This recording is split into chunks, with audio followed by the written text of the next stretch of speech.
বড় বড় গর্ত আর ধুলোর ঝড় উড়িয়ে গন্তব্যের দিকে বিভিন্ন ধরনের যানবাহন খানাখন্দে ভরা রাস্তা দিয়ে চলাচল করতে গিয়ে নাজেহাল অবস্থা। পিরোজপুর সদর থেকে রায়েরকাঠি হয়ে ব্যবসায়ী এলাকা শ্রীরামকাঠি পর্যন্ত ৮ কিলোমিটার সড়কের এমন বেহাল দশা। দীর্ঘদিন মেরামত না করায় বিভিন্ন জায়গায় সৃষ্টি হয়েছে গর্ত।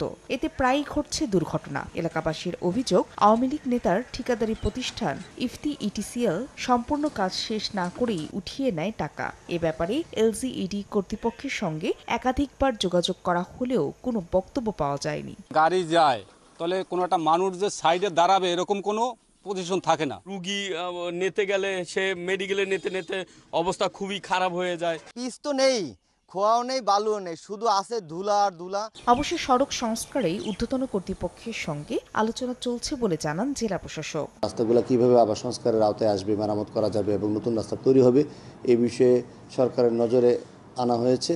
পিরোজপুর সদর উপজেলায় ৭০০ কিলোমিটার পাকা ও আধা পাকা সড়ক রয়েছে। এর মধ্যে ৪০০ কিলোমিটার রাস্তাই চলাচল অনুপযোগী। সময় সংবাদ, পিরোজপুর।